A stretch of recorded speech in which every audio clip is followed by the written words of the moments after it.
sana nalosuka khona etiko laka housing sikhuluma ngelikhetho lomadolobha sikhuluma ukuthi ilikhetho lomadolobha lokugcina lwagcina kubanjwa ngeminyaka wa 2017 ngenyanga ya October kanti ke lolulandzelako emalungiselelo awo sabavele aqalile sikhuluma ukuthi aqala eminyakeni lophelile kanti ke nama dates kubanjwa alo indvuna yetinto nethuthukiswa kwamadolobha umfana Nkosi Simelane sayivele sayiwamemedele kulolu khetho nje leminyaka wa 2017 15.6% wema councillors kwaba bomake sesitawulinzeka kubona ukuthi ngabe lo nyaka lutawuhamba kanjani lona lokhetho sikhuluma ukuthi ke local government's responsibilities include town planning, water and sanitation, waste management and environmental protection, and the relevant legislation is the Urban Government Act of 1969, which applies to urban local authority.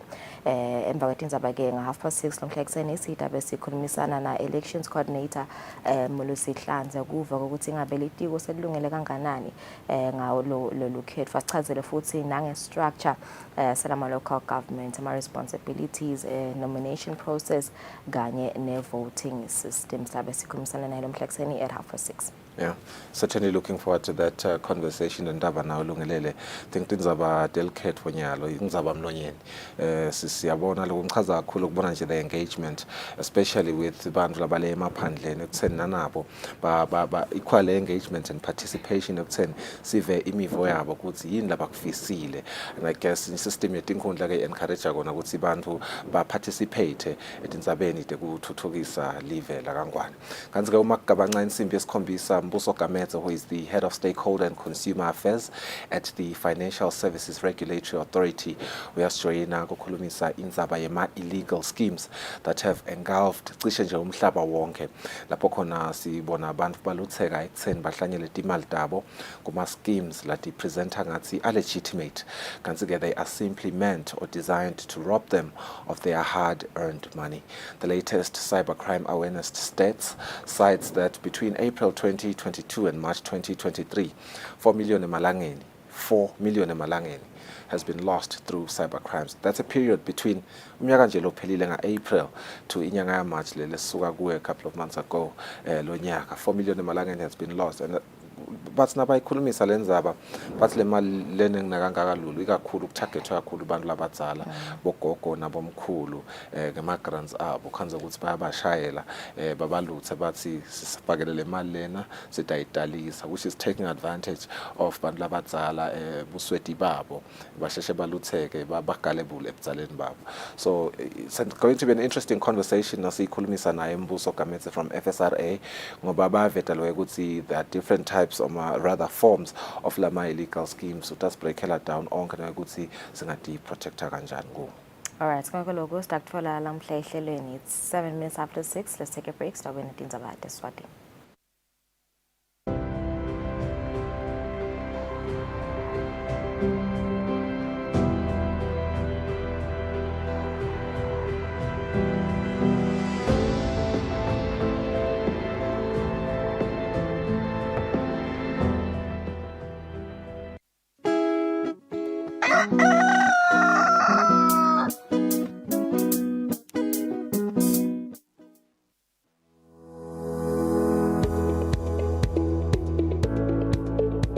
Why should we pay our TV license?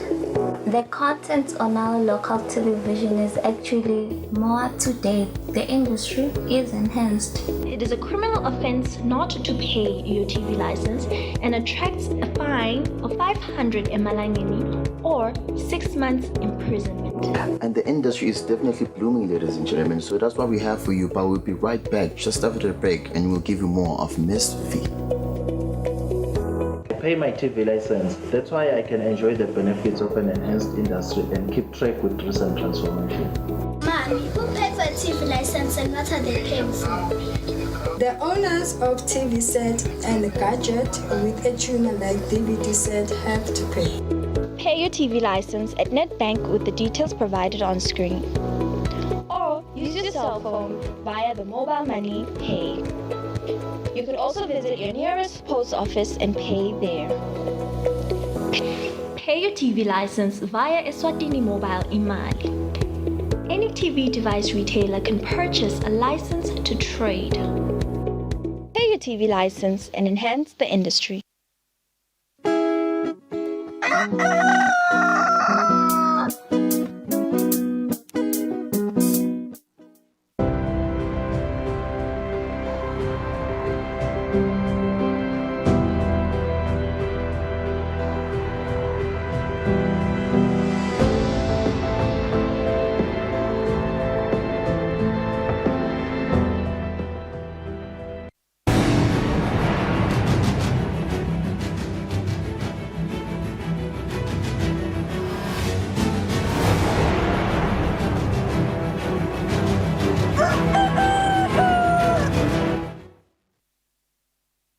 Imizuzu lelishumi solo ibumbene insimbi yesithupha sibukete indzaba lapha ekhaya.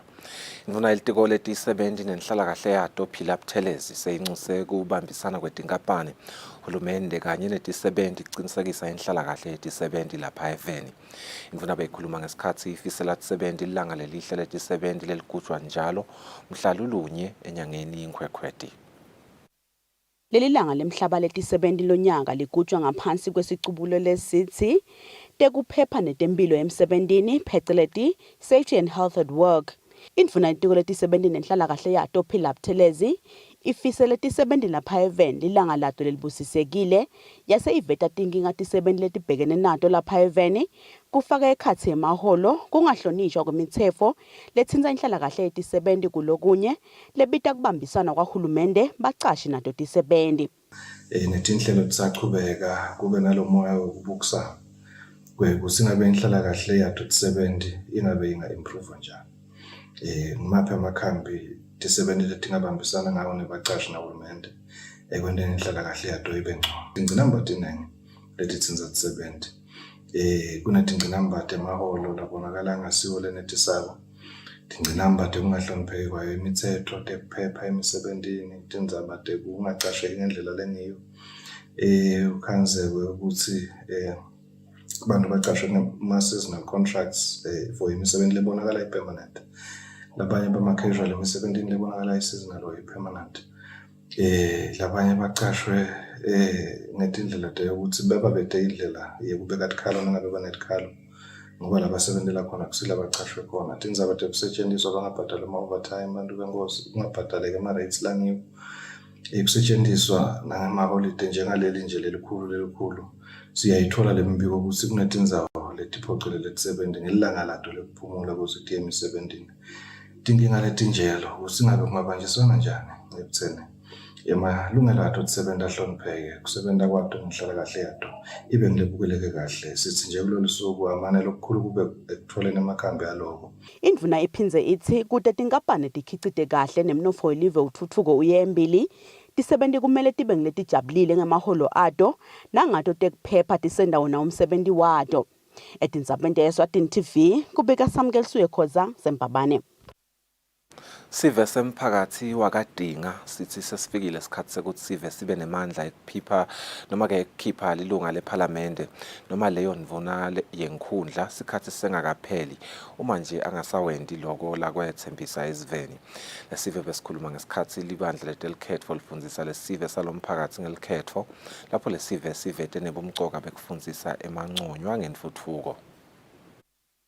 Emsebentini lechubekako wekufundzisa sive ngetingoni letahlukene telukhetfo lochutjwa ngilo libandla letelukhetfo nemincele yetinkhundla i-Elections and Boundaries Commission EBC, umphakathi wakadinga ngaphansi kwenkundla yakugege ube ngilomunye umphakathi lovakashelwa kuleli bandla ngelisomvo lapho sive salomphakathi sifundziswe kulokunye ngebumcoka bekubhalisela lukhetfo. Ngemva kwato tifundvo lesive sibe sesibhekisa imibuto netincomo kuleli bandla letelukhetfo. Siyabakhetha labantu la njengalokhu bake bachaza nje ukuthi abasisebenteli vele. Sithi thina cha lo nto asitho kwanza ukuthi vele sifele ebaleni njengalo sihlele emeneni. Nami ngabe ngicela ukuthi mamane bahambe phela labantu abadala abasiyelele labo baba bebakhona nje bahambisa lokhetho. Kuthi nangabe lo muntu akasenti kona noma ngobuqopho simhoshule. Simbeke phansi bathi ke bona usalungiswa lo mthetho. Nanyalo lo mthetho kulokawulungu ngoba labantu kufuna sibahoshule. Sibeke number 2 labanqonywa noma laba bo MP kakhulu kanye nje lonke leli bandla lebanqonywa liyafakwa yini esikolweni nalisuka la kuthi njengoba ningena kulo msebenzi nje nifanele nisebenze ngale ndlela.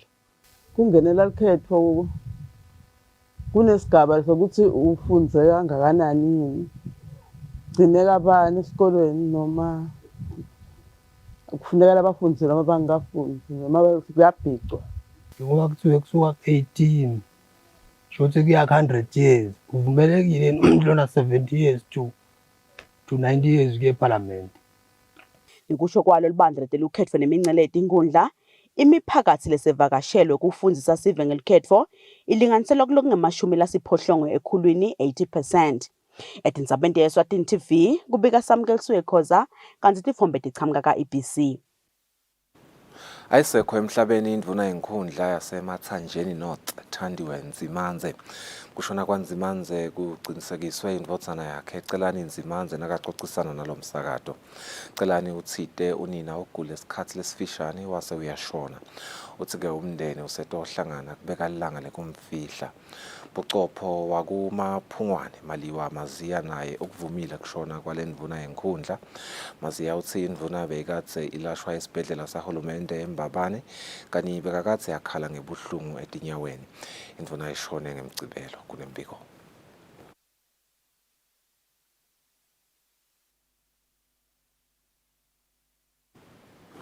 Babelishumi bantfu labasishile emhlabeni kule mpelasonto lesisuka kuyo etigamekweni letahlukahlukene.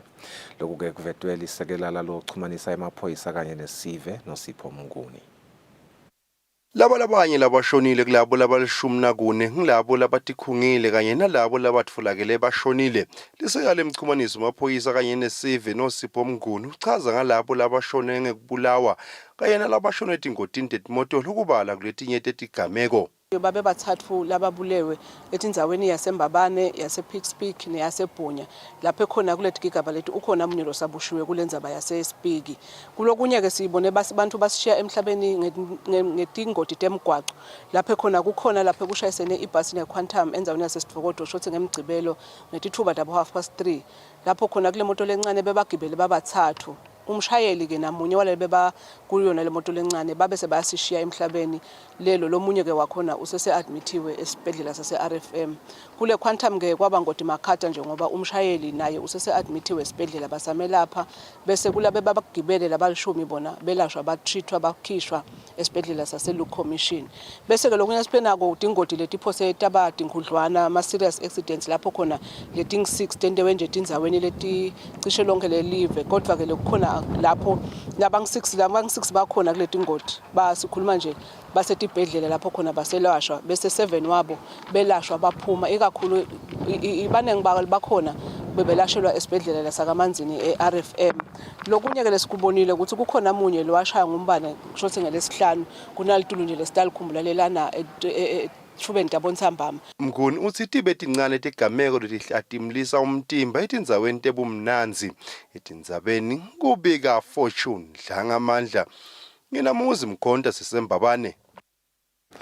Lo bukele live leMorocco kuleli Mona Ashraf uthi kumcoka kubambisana kwemahhovisi lanxusele emave awo kuleli etinhlelweni tekuthuthukisa live laseSwatini. Lelinxusa belikhuluma ngesikhathi sive seNdiya sihlangene kudumisa sicephu selikhulu seluhlelo lwemsakato wemoya lelichutshwa ngundvunankhulu wakulela live Narendra Modi. Lihhovisi lenxusele live leNdiya kuleli lihlangene naletinye inhlangothi lehlahlukene lapha eveni nemahhovisi lanxusele emave awo lapha eveni kujabulela kufika isicephini selikhulu seluhlelo lomsakado wemoya lelichutshwa ngundvunankulu wakulela live Narendra Modi lelibuka kukhulumisana kwesive ngetingoni letahlukene titsinza inhlalakahle yesive seNdiya lelatiwa ngekuthi Man Ki Baat noma ke kucabanga lokujulile.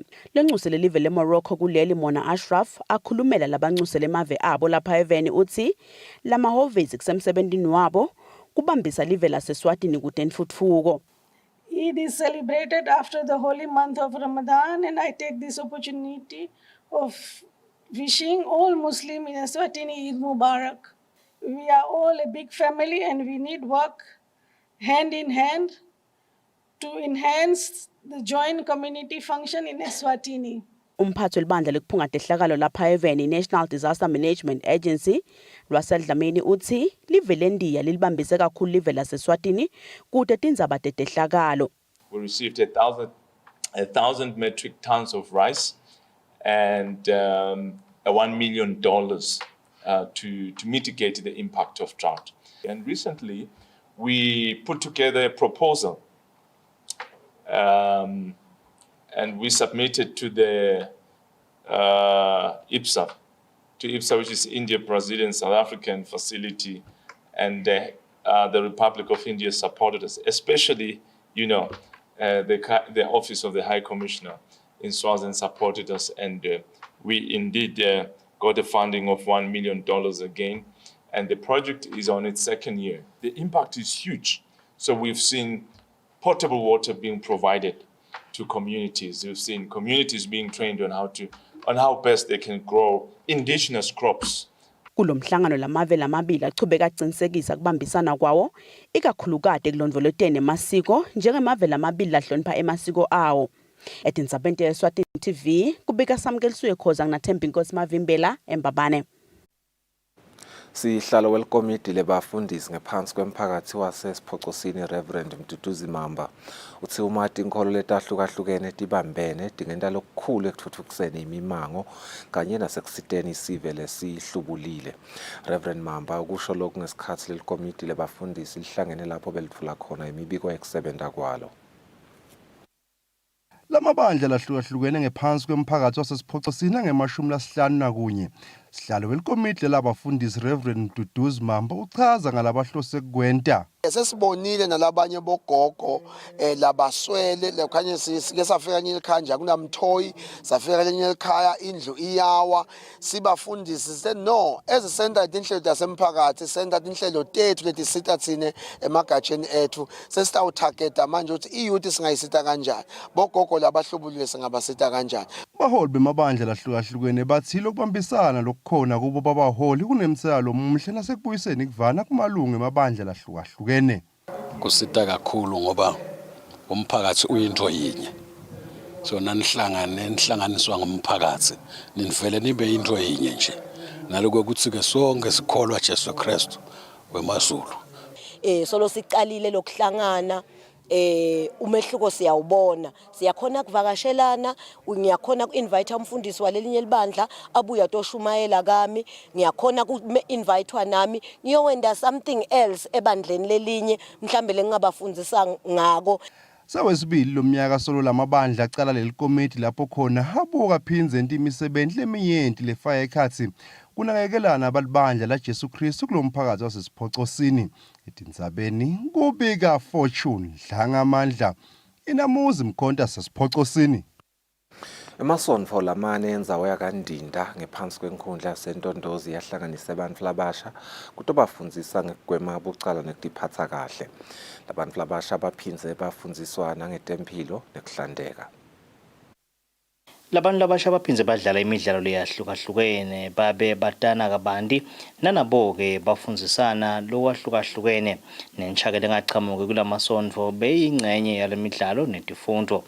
Lo munyeke walabalungiselele imidlalo Mduduzi Mkhabela uthi ngekubuka bucala lebesebanza kulendzawo babone kumcoka ukuthi ababahlanganise abantu labasha babahlanganisele nato letifundo etfaya ekhatsi kufundza kugwema bucala. Ilandzela labachambwe emaphoyiseni eMalkensi bate ukukhuluma ngekuvikela kwebucala ukuthi abantu labasha kumqwangana ukuthi bahlale babuvikele bucala ngoba bucala obuningi bendeka la kulabantu labasha siyethemba na dokotela bethi Tewuyeta wasemangayane kutofundzisa ngetempilo kulabantu labasha ngoba nakule tempilo kuya affecta likusasa lemntwana. Nathi ke bafundisi kukhulu lesitabe sikufundisa la kubo ukuthi kakhulu sikiyale esikhulu kakhulu ukuthi banamathele kuNkulunkulu longiyena adili kusasa lemuntu. Naboko abantu labasha esibakhulumisile bayakubonga ukuhlanganiswa ngalolu hlobo bafunze. Ukuhlangana ngalolu hlobo kusita ukuthi sakhe bunye. Simabandla sikhone ukuthi sibambisane econtent uNkulunkulu. Siyakhona ukuthi silihambise nakulabo afowethu labatako nje laba ngadani nenkhosi bayeta cause asigcini ngale midlalo siba nato netinkonzo emabandleni sivakashelane lisondvo ngelisondvo. Sita kakhulu ekubeni kokuthi sikhona kwatana nekuthi sivane sibantu bakandinda. Sibantu bakandinda sibenefita kakhulu cause siyakhona kwatana nalalamanye amabandla sakhe ubudlelwane lobungcono. Tifundvo talolu hlobo nekuhlangana kwabantu labasha ngalolu hlobo kuyasita ukuthi bachithe isikhathi kanye kanye bangacabangi bucala netidzakamiva. Etindzabeni ngengiyane Msibi Kandinda. Lilunga lephalamende lenkhundla Senvonjeni Sifiso Magagula lithi kufika kwaSebenta National Institute kulenkhundla sekuvule umnyango wekuvula ematfuba emsebenzi kakhulu ngakuwo emakhono. Lokulikuvete uma kuphothula abafunzi labalishumi labe bafundzela umsebenzi wekutfunga esikoleni lesincane saseMbasheni. Ikhuluma uma lethula inkulumo yalo lunga lephalamende lenkundla yaseNtvonjeni Sifiso Magagula emcimbini wekuphothula abafunzi labalishumi labe bafundzela kutfunga kaSebenta litsitela abafunzi bacedzile kufundza kodwa ngikhona bacala njengoba usemkhulu umsebenzi lababhekene nawo. Nine sifise kuthi ngani siqale iproject lekuthunga ngefem. Regional Development Fund angakhona nanhlangene nibanjiswe nithengelo lokuleni kudingako bevakala bonkosi ngendluleke lapho nidinga ukuthi nibe nendzawo yenu yani yekusebenzela last nanigcina imphumela esikoleni kutongena labanye bafunze kushisela ungene labanye bafunze kufaka imali ungene labanye bafunze kufaka bogesi. Mbikayise engcamphalala lobukela ihhovisi lakaSebenta esifundeni sakaHoho uthi kungumgomo wabo ukuthuthukisa imimango kude wonke umuntu kube khona indlela langatiphilisa ngayo. Njongo yethu siyisebenza kuthuthukisa kakhulu, kuthuthukisa imimango, kuthuthukisa umuntu, ukuthi umuntu athole indlela yokuchubekela phambili nempilo, akhone kuletha sinkwa ekhaya. Sinako ke lokho ukuthi bafunzi asibe nabo labo labaneminyaka kusukela phasi njengoba nyalo Sebenta seyimfundo yawonke wonke akusesiye imfundo yalabadala. So siye sithi wonke lofuna ukuthola likhono akete kaSebenta. Ngamphalala uthi banguSebenta injongo yabo kubona lonke liswati lithuthuka kungako sebafundzisa lomdzala nalomncane kuwo onke emakhono lokufaka ngekhatsi kubata kushisela kufaka gesi nemanti. Etindzabeni Eswatini TV ngibonga Magagula eMbasheni.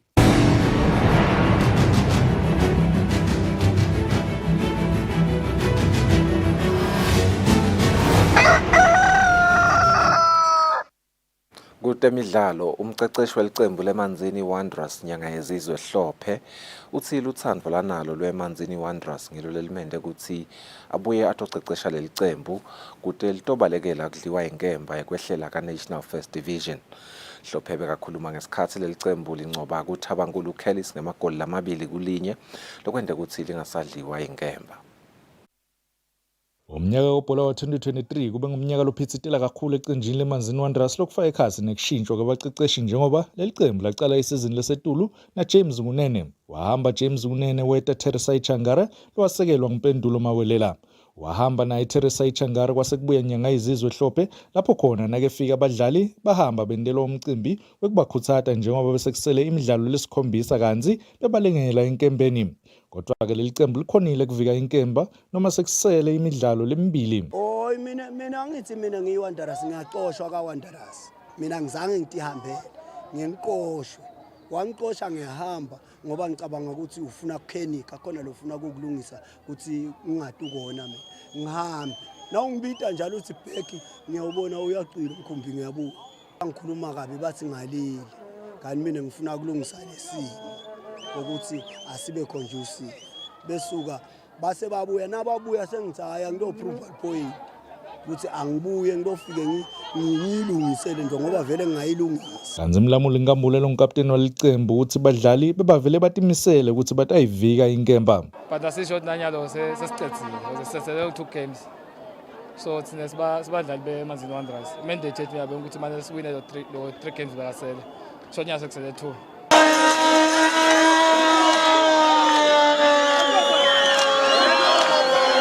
Kakhulu team lenkulu Nkosi yami ibuyile team lenkulu. Wonke lesengibhekene naye uMahandi uThende. amaphilisi irrigation ma irrigation asasathengela yena bengihle ngibanje bhwena umbona ukuthi ase Prince of Wales angibona Sidomoni uyahamba amaphilisi akasathengela yena thina saqala khona ka first division akuthi indlela sikabuyela ngayo sithi ama correction kude lokunye asindzawo tula wesel tula tolo finishing ibe inhle kakhulu kuyabonakala ukuthi bafana bethu banawo amandla kulwela ukuthi singa relegate siyabonga kakhulu. Yona iManzini Wanderers emidlalweni olandzelako itawudlala neMoneni Pirates igcine neMbabane Highlanders. Lobikela umsakathi Eswatini TV kutemidlalo ngilinda Dlamini eMbabane. Kabancele insimbi yesithupha lomhla ekuseni sasifika emaphethelweni endzaba tethu talapha ekhaya. Sibahlola imakethe ngesimo selitulu uma sibuya lungelele sits down namelo sihlanze kukhulumisa lukhetho lwemadolobha leselivele licale ngemalungiselelo alo.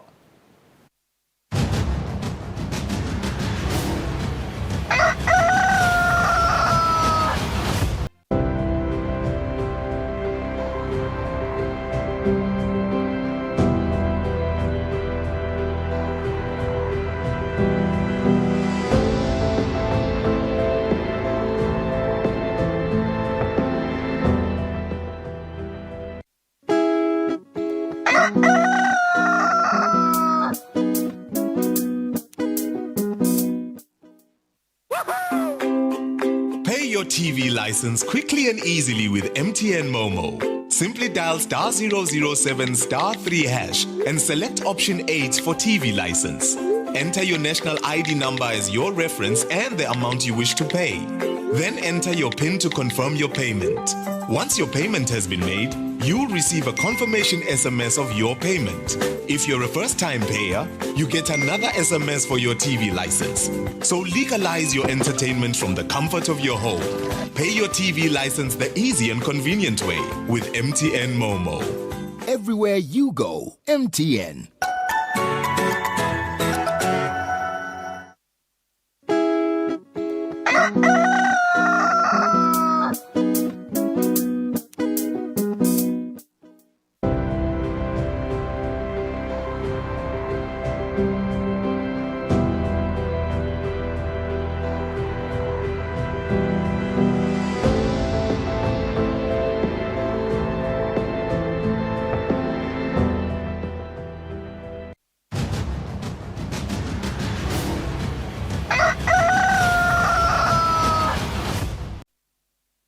Welcome back. Sikuvusela nawe losanzako sivulela bezivedile masingena ehlelweni ukuthi isitabe sikhulumisana na elections coordinator babemelu sihlanze sikhuluma ngelukhetho lwemadolobha lesedivele lucalile emalungiselelo alo. Sidakumula ke ukuthi lukhetho lwemadolobha lwagcina ngeminyaka wa 2017 ngenyanga ya October kanti ke lo landzelako selivele lucalile njengoba sengivedile.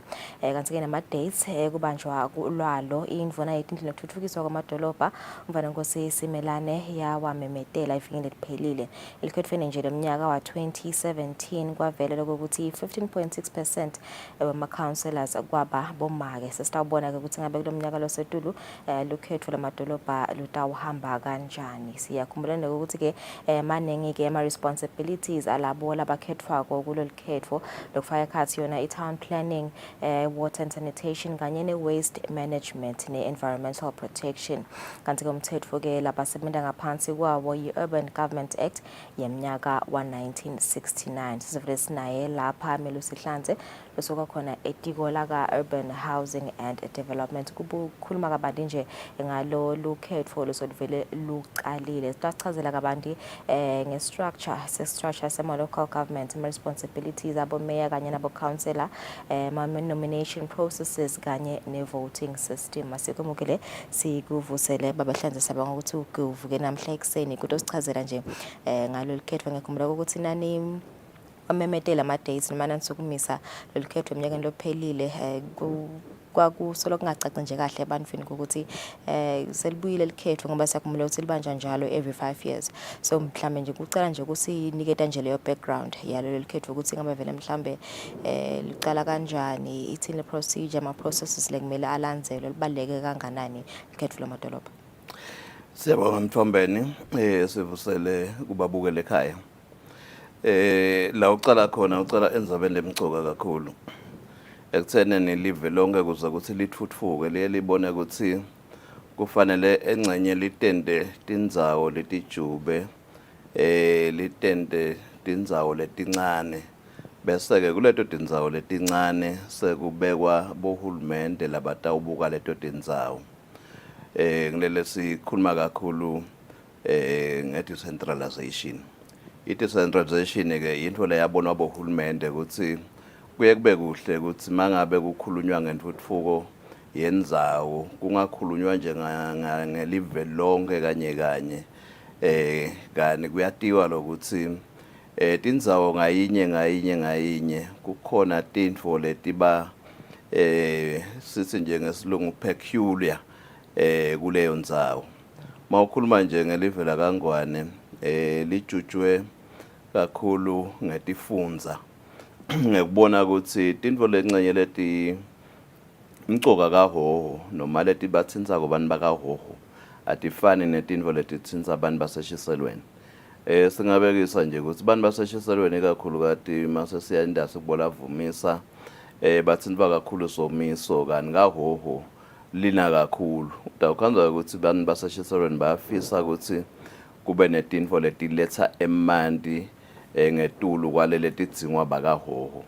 Ngakho-ke i-decentralization-ke iyesitshele ukuthi lijubeke lelive kuze kuthi litawukhona ukuthi kube nebantu nje labacondzene nekuthi kwendekani la ngakithi yini tidzingo tangakithi. Bese-ke sesifika ekuthenini aphindze-ke uhulumende abona ukuthi kukhona tindzawo letitfutfuka ngalenye indlela yekwakha emabhizinisi kanye nekwakha tinhlala kahle tebantfu. Leto tindzawo leto-ke uhulumende ubese uyati-recognize ukuthi cha atisale tiba madolobha ngoba ngale ndlela abantu labahlalisana ngayo ukuthi ngakuthi kube nemabandla labukadvutane ukuthi ngabe tihlangana njani temabhizinisi kanye nekuhlala kwebantfu.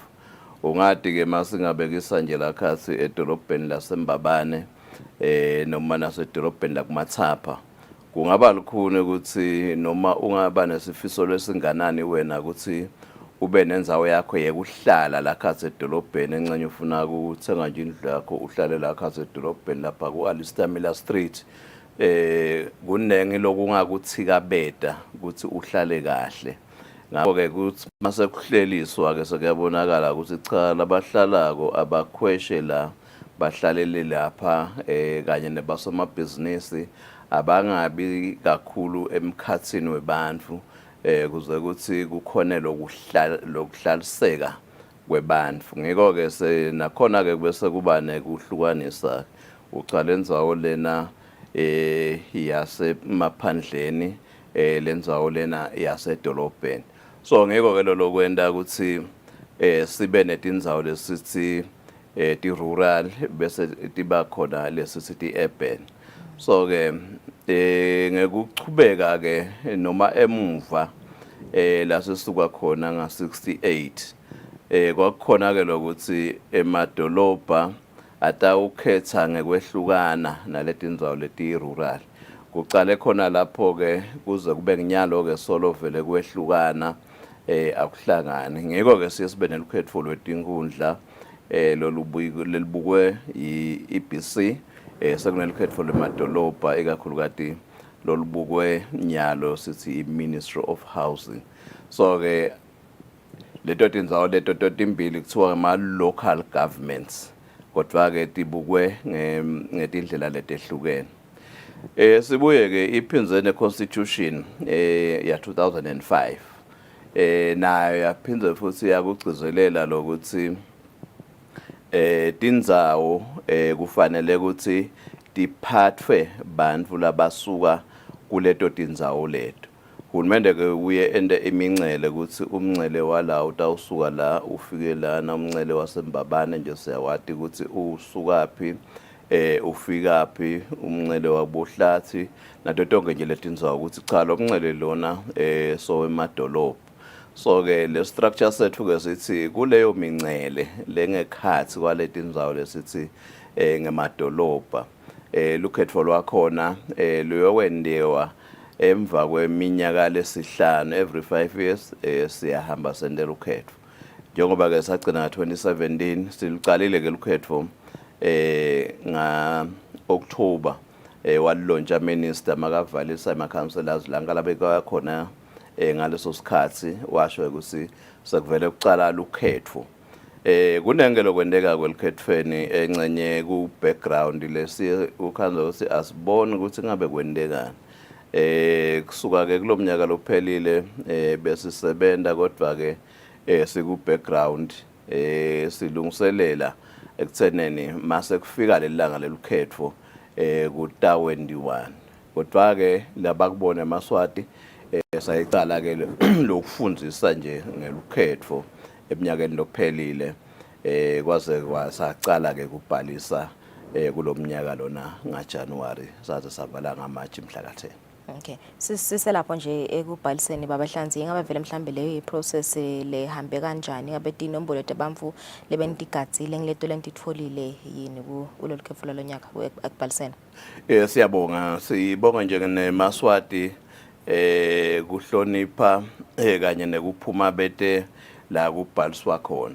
eMaswati katawati ukuthi kukhona tingcinamba lesihlangane nato masicala kubhalisa kodwa ke ngekuhamba kwendlela bese tiyalungiseka yokucala nje ingcinamba bekuyindzaba yetimali lapho khona saba nebulukunyanyana ukuthi sibe nesystem noma ke lele sebenzisa bongcondvo mshini le labe kubhaliselwa khona eMaswati ke athi maka kubona lokho angaphele amandla ete abhalisa noma bese sasebenzisa indlela yetinzala ukuthi kugcwaliswe emaform kuleto tikhungula besibhalisa khona kodwa eMaswati ahlonipha kakhulu ukuthi lona ngumsebenzi wawo awu-recognize futhi kuyi-responsibility yawo ukuthi akhe lidolobha sitfolile ke ekubhaliseni bantu labakhombisa inshisakelo yokuba ingcenye lokhetho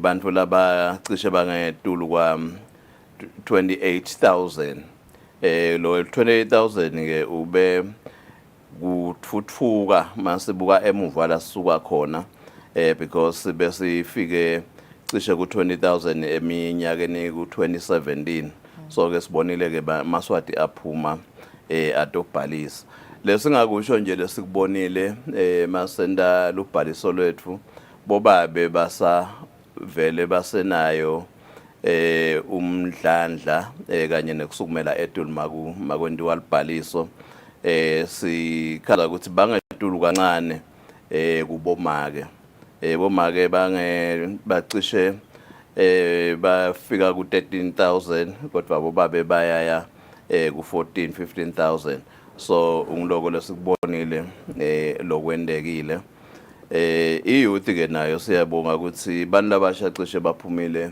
bayobhalisa nayo ke ikhona iyouth is part of bantu lababhalisile and futhi siyayiva ukuthi is part bantu labafise kumela lukhetho manje sibuka ukuthi bobani kodwa ke labahlala edolobheni labahlala edolobheni kuba nje nalabahlali labacashile emadolobheni kanye ke nalabanikati bale takhiwo letila ekhatsi emadolobheni bantu betakhiwo ke abakabi banengi kakhulu lababhalisile njengoba singathi vele ukuthi umuntu makakhe indlu yinye into akhanza ukuthi ihlala abantu labanengi kunaye so ke cishe bangetulu kancane kwebantu labangu 4,000 bantu lababhalise ukuthi kunetakhiwo tabo la ekhatsi edolobheni so ke baba banengela balababhalise ukuthi bayahlala noma benta emabhizinisi edolobheni ndiuhambe kanjalo nje lukhetho sikhonile ke lokuthi sisuse lemininingwane lebe siyithatha ngemaform sayifaka ke nyalo kubongcondo mshini leso sikhona ke kusebenta ngabo nyalo eMaswati akabashodi ukuthi cishe imininingwane yabo yonke icishe ingenile nyalo kubongcondo mshini. Okay. Kubuka nje as an overview yelikhetho la 2017 babehlanze I think ngibonile lalo ukuthi nasibuka nje indzaba tekunconywa kwabomake ngoba yimvo nahulumende la ihambisa embili lokuthi bomake bakhethane bodwa bangene nabo kuleti khundla kuyavelela ukuthi 15.6% wabo bomake banconywa ukuthi bakhethwa ukuthi babe bo council engabe vele mhlambe nasibuka nje lawo ma statistics lawo elikhetho leminyaka wa 2017 bomake bamflabasha nabo babe ingabe vele mhlambe lo hamba kanjani. Siyabonga kakhulu Mthombeni. Loku yekwente ukuthi kube complicated ngala ngakithi masikhuluma ngelikhetho lemadolobha ukuthi silibuke velonke uyokhanda ukuthi lukhetho lemadolobha lwehlukaniswe kakhulu ngalamadolobha siye singalibuke etulu ukuthi uma kwenteke kanjena kuye kuhambe kanjani.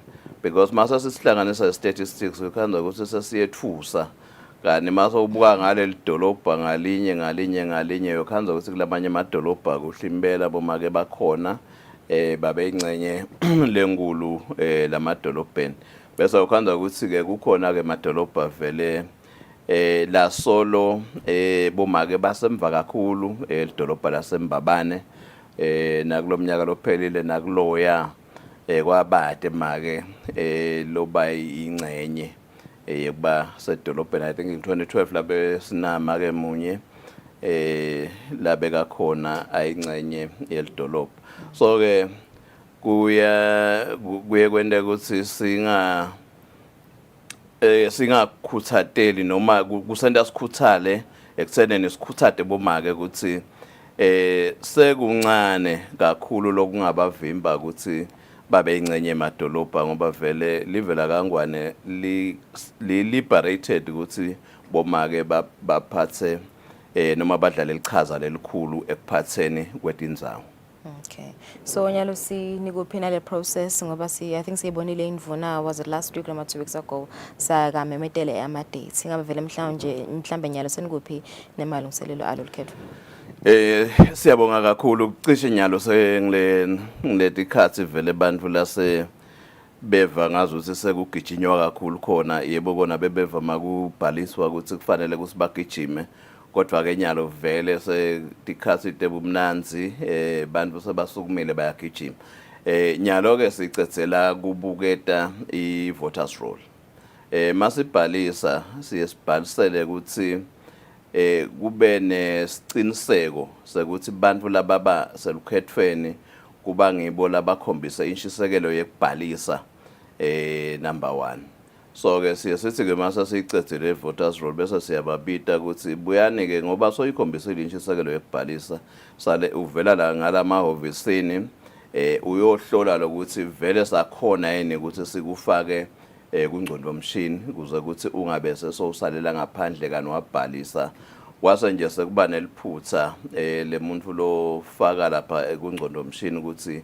wena uvele sesikhiphekele ukuthi why voters roll so ke ngilapho bantu abatihlola khona ukuthi ngabe imali lasikhathi ngibhalisa ngingenile lapha kuloluhla vele loltawu gcina lukhethile kwesibili ke siyesibuka ke ukuthi engcenye inshisekelo ibese yehlelane kubantu laba bengafanele ukuthi babe ingcenye yalolukhetho ukhanda usebesuka emankaya eMaswati sayagijima kani engcenye useceleni kwelidolobha akekho la ngekhathi naye ke sibese siyabahlola ke mangabe eMaswati siniketa ke lapho leligunya eMaswatini langa labhalisile la ngekhathi edolobheni ukuthi ahlole nawo ukuthi ngabe kude yini losachamuka atabendela imbombayi so ke bayahlola ke nanyalo eMaswati ayaveta ukuthi cha lo yasiyamati yebo kona ulaceleni kwelidolobha noma usebenta la khathi edolobheni kodwa akahlali khona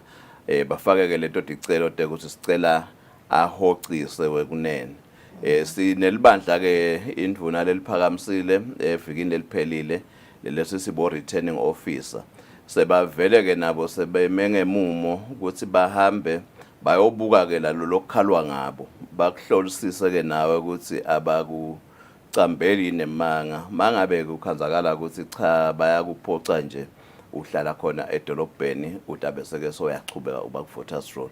Kodwa mawuvela kana kafanele ube khona nalabo returning officer batawuthi ke bangaba nesiciniseko vele ukuthi akusilo liqiniso batakukhipha kuloluhla lwebantu labatawugcina banelungelo lokubhalisa. Kutawuthi ke tilishumi kulenyanga batabe sebo returning officer batabe sebawucedzile ke umsebenzi wabo bese ke bayalusayina loluhla lwebantu labangibona labakhanze ukuthi vele kufanele ukuthi babe ingcenye lokhetho bese balukhipha ke sivene ukuthi nalo ke selusayiniwe maso ungekho ka usekho vele kungabikho kodwa mawukhona utaba khona. Sicolise nje malanganini kukhona labanye labaye babukele isikhathi lesikuthi sikhathi sekuthi ngalothi kwangigeja kubhalisa ngigijime kutanginika lithuba lelisha ukuthi nami ngibhalise akusiko kwekunika lithuba lelisha leli akusiko nakule baye bathi eMaswati late registration kodwa nje ngilaba lesebabhalisa labanikwa lithuba lekuhlola ukuthi bakhona bathi ba-apply ukuthi bacela kuvela. Okay, no kuyavakala sibonga kakhulu babehlanze kusiniketa nje leyo timeline ukuthi mhla ka 10 May returning officers atabe sekagcizile mhlambe nayo i-voters roll sethembe ukuthi konke kutawahamba kahle kuhambe ngemumo njengoba nibhekile sibonga kakhulu sethembe ukuthi idophinze ubuye usichazele ukuthi ingabe lukhetho lihambe kanjani mbukeli besikhulumisana naye elections coordinator babemelusi Hlanza siniketa nje update ngema local government elections lekumele ukuthi abanjwe lonyaka ngama elections ke labanjwa njalo emva kweminyaka lesihlanu. Sibahlela emakethe sitawena traffic update.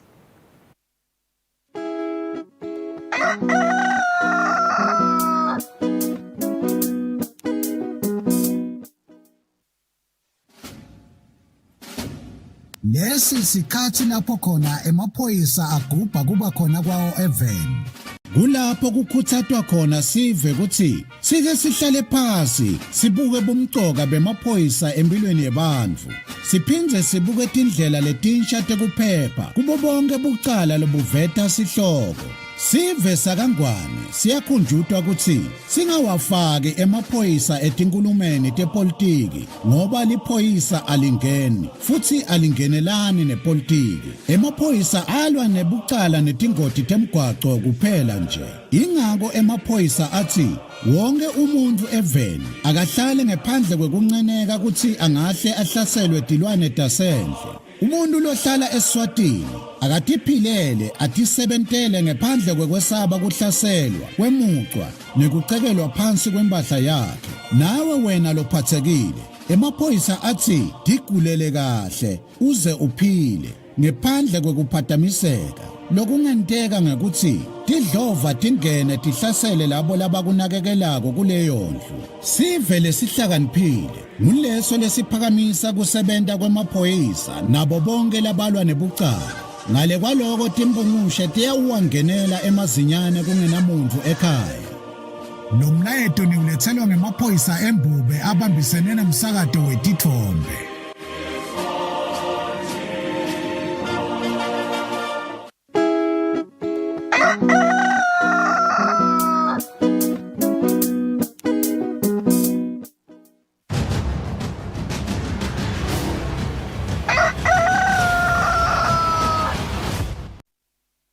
Asenze sinemukele kusele 7 minutes kuthi shaya insimbi esikhombisa nomhla ekseni sitabuka simo semgwaco na Sergeant Gula sekuvusele egulile omhla ekseni ngabe khambeka kanjani emgwacweni. Angivusele Thombeni ngivusele umbukelo welihlelo emadolobha ethu tibane temgwaco ekhasi edolobheni laseMbabane nathi yatibane lapha eTulu kugwamile lapha eceleni kwelibhange leBuilding Society noma ke lapha ka DPM letho tibane lethu atisebenze kanjalo nesibane lesikhona lapha ngaserengeni e4 square tibane letikhona lapha corporate place noma ke lapha eceleni kwase Super Spy edolobheni laseMbabane atisebenze letho tibane letho etibane ke lethi lapha eceleni kwasemakethe nyalo ekseni atisebenze kukhuthatha nje bashayeli bekunene njengoba sinake ukuthi umthamo wethu moto lekhathi edolobheni laseMbabane sowubonakala uphakama sibili nyalo ekseni ukuthi asendeke isiqiniseko sokuthi siyawuniketana emathuba laphephile ikakhulukazi nakubo labo labahamba ngezinyawo kanjalo futhi nakhona lapha edolobheni elikhulu lakaManzini tibane lapha eceleni kwase Cathedral la kuhlangana khona Stadlati sa 10 Bergen Street sihlangana naso Stadlati esingisandlane lesiqhamuka khona lapha kubo food liner noma ke siqhamuka khona kubo library siyobheka khona lapha kubo Salesian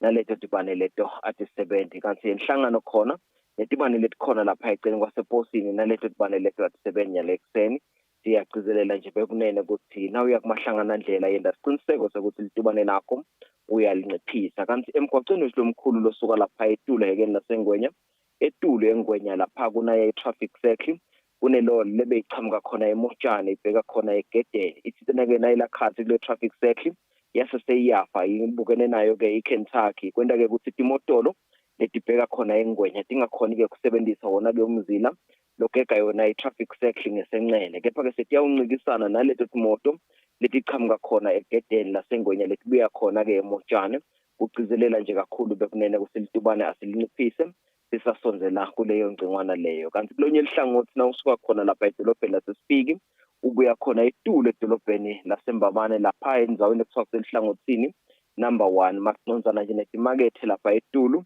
etemisebenzi yetandla siyacela kusinalapho sicaphele sive kwatise kusineloni lebeyilayishe wona emaplango yawuthela ke emgwaqweni leyo mfalo lowo lokwenda ke ukuthi kuvimbeke ke umzila longasekudla na uqhamuka khona esifiki lekungumzila loqhamuka embabane ubheke khona esifiki imoto loke tiyawuncikisana uwo umzila loqhamuka khona esifiki lobuya khona edolobheni lasembabane noma ke lodanga khona enkomazi lesingacela nje sive sikucaphele kakhulu kule ngcingwana lokho ukuthi kusefoneni lapha kanti phinde futhi kusenthabeni aseneke isiqiniseko sokuthi sishayela ngalokukhulu ucophelela kuleyo ngcingwana leyo kanti edolobheni elikhulu lasembabane Stadlati sethu lesingisomsholo road lesingisona sihamba lapha kubosandla kubo Selection Park siyawuqhamukela lapha kubo Lilunga House naleso Stadlati leso solo sivaliwe sigcizelele nje kakhulu sosive ukuthi awasihloniphe bekunene labo labasebenza emgwaqweni umsebenzi osezingeni elisetulu lapha sekuyakhombisa ukuthi sekuyaphela kuyakhuthazwa ke sive ukuthi labo labachamuka khona kubo Sidwashini bachamuka kubonkoyoyo noma ke Tulo esifiki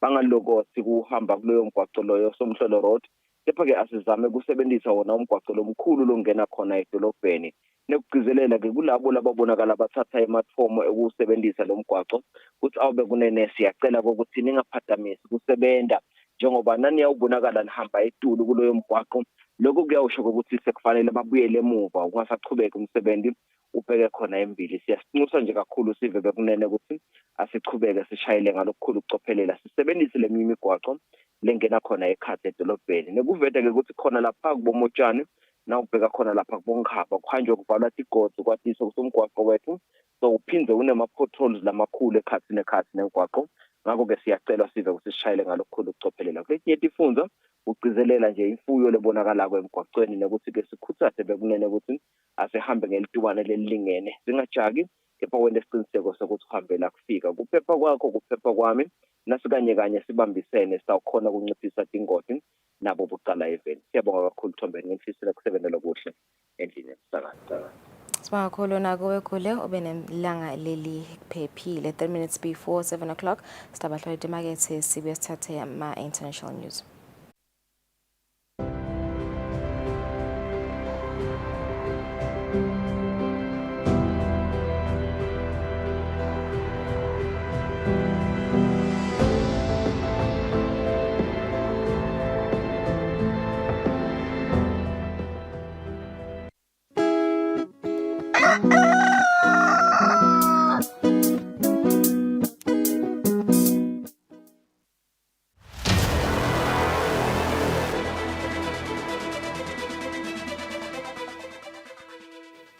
Using an ATM is a simple process. You simply insert your card, punch in your PIN, and withdraw your cash. However, this simple process can open up you and your finances to some dangers. So it is very important that you proceed with caution when using the ATM and never share your PIN. When approaching the ATM, it is very important that you have your card ready, either in your hand or in your pocket, so that you do not waste time going through your belongings, either your wallet or your handbag, as this will give opportunities for thieves to act. Thirdly, put your money away immediately. Don't give anyone an opportunity to grab your cash or your card after a withdrawal. Lastly, Always take your receipt after each and every transaction. It is important that you get your sleep after every transaction because it contains crucial information about your balances, and that may lead you to be a victim of bolandela. Be cyber aware, be cyber smart.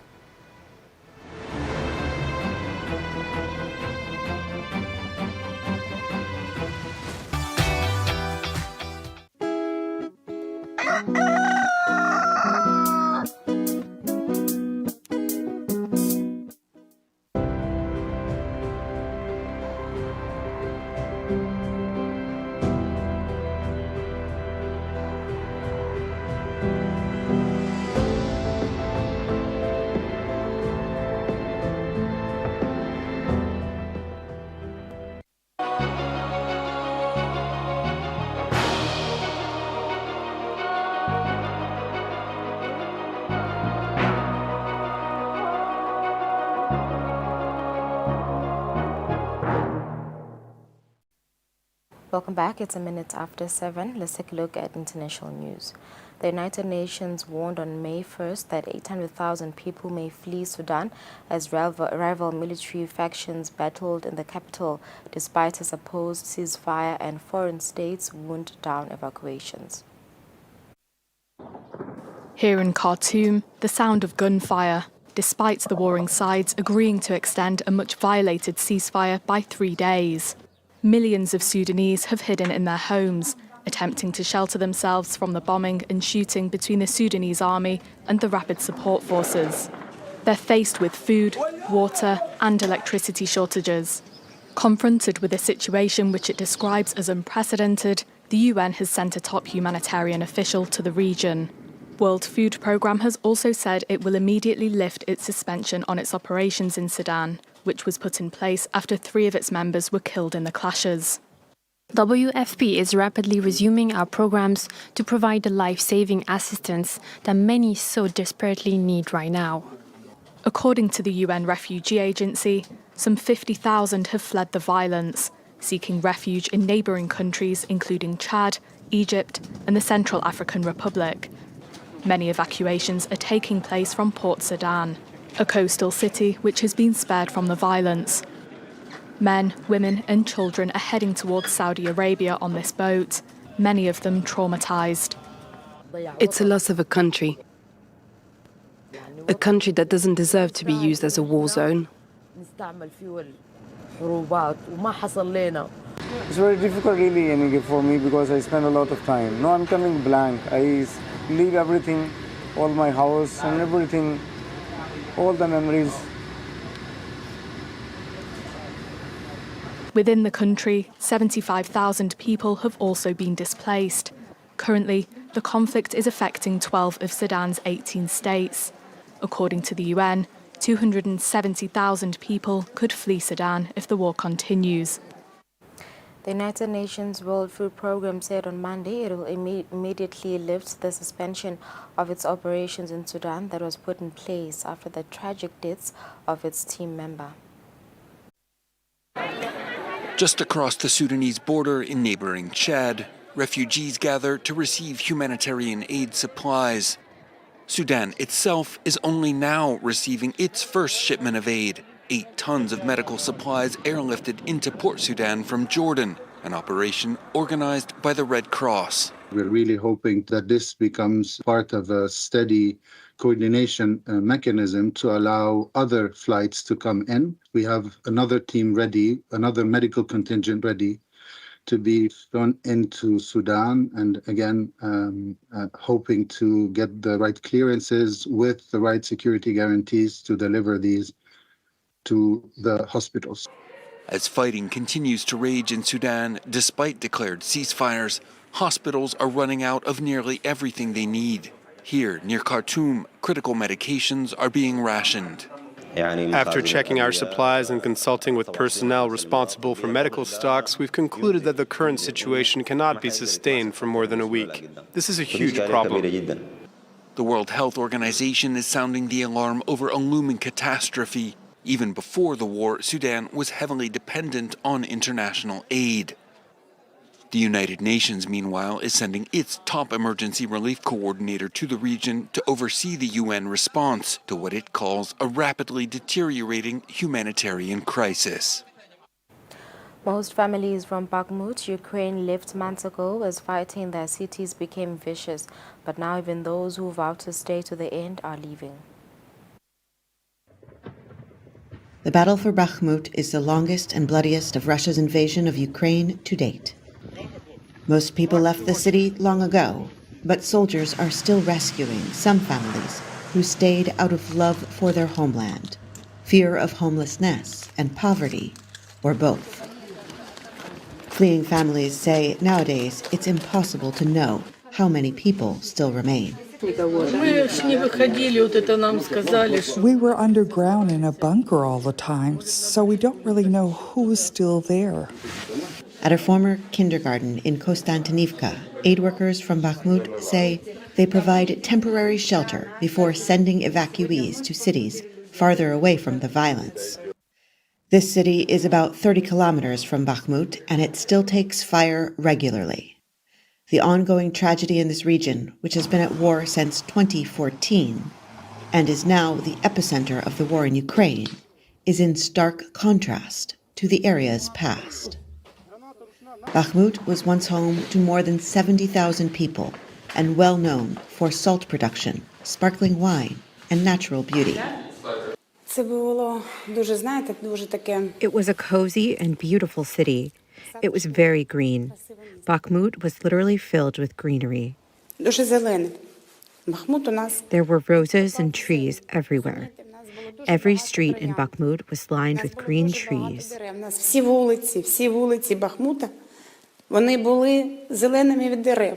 The city felt like a big home for a big, loving family. Abandoning the land where generations had lived before them seemed an impossible choice, but ultimately many people had to flee. Some did so without a chance to bury family members killed in the war. When we were shelled, everything was destroyed. It took us 2 hours to rescue our dog, who was not fully under the rubble. To find the bodies of my brother-in-law and nephew would have taken heavy machinery. Russia has been slowly taking more and more areas of the city in recent months. Ukrainian officials say the battle for Bakhmut is critical to national morale and strategic for long-term victory. A widely anticipated spring counteroffensive in Ukraine will push on even without Western fighter jets in the skies. This from Ukraine's president, who said waiting to train on advanced aircraft could signal a timeline to Russian forces on the ground. President Volodymyr Zelensky spoke as more deadly attacks hit Ukraine. Ukrainian forces trained for battle somewhere in the southeastern Zaporizhia region late last week.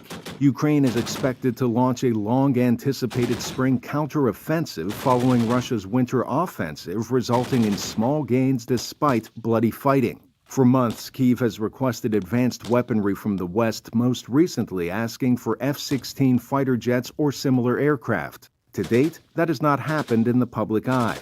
Ukraine's president says there's no time left and that the counteroffensive will happen with or without advanced fighter jets. Frankly speaking, it would help us a lot. But we also understand that we can't drag the counteroffensive out, which is why we'll start before we receive F-16s or other models. We'll start and go forward, while simultaneously, I think, receiving Western fighter craft is very important. Zelensky spoke just one day after emergency workers and residents fought to unearth survivors of cruise missile strikes on a 9-story residential building. The Ukrainian Air Force says it shot down 21 of the 23 missiles launched by Russian aircraft, but the ones that did get through killed at least 23 people. In a video posted by the country's press service, Zelensky referred to Russia as a terrorist state, saying specifically, "Not only those who give orders, you are all terrorists and murderers, and you must be punished." Meanwhile, in the Donetsk region, a Russian drone strike hit another civilian target. A 31-year-old woman and her 2-year-old daughter were killed in the eastern city of Dnipro. In Crimea, at a massive fire at an oil facility, a possible sign of what's to come with or without Western fighter jets. The Russian-appointed official in this region blamed the blaze on a drone strike and reported no casualties. According to the Associated Press, the official didn't clarify the drone's origin, but Ukrainian drones have increasingly targeted Crimea in recent weeks. If and when Ukraine launches its counteroffensive, it will meet heavily fortified Russian positions months in the making, packed with landmines, tanks, and troops. Marched across Paris and other French cities in what unions hoped would be one of the biggest May Day demonstrations in years, galvanized by previous protests against President Emmanuel Macron's pension reform plans, including raising the retirement age from 62 to 64. Protesters marched with a sense of determination. In cities across France, Labor Day was not just a day off work this year, but a chance for hundreds of thousands of people to express their frustration. The nation's labor unions called for a 13th day of action against Emmanuel Macron and his government's raising of the retirement age from 62 to 64, a law already on the books and pushed through last month without a vote in Parliament. We're here to send a clear message to the government. We've had enough. We tried all the democratic methods to stop it, and it's wrong. It's May 1st, Labor Day, and we can't lose the rights we've been fighting for all these years, and we have to do something. In places, the protests got out of hand. In Nantes, riot police fired tear gas on protesters after some of them threw projectiles at officers. And in Paris, bicycles were set on fire and several activists were arrested after they splashed the Justice Ministry with orange paint. Emmanuel Macron has desperately been trying to turn the page since invoking a rule enabling him to enact the reform without a vote by lawmakers. But union leaders say they're backing a new effort to nullify the law. We can see that the page will not be turned until this pension reform is withdrawn. We have a determination to win, and it's good because there's a deadline on June the 8th, and we intend to win the repeal of this reform. With the Constitutional Council already turning down a request for a public referendum, Macron's opponents are pinning their hopes on a vote in the Assembly in June, when a group of deputies is expected to put forward a bill to repeal the law.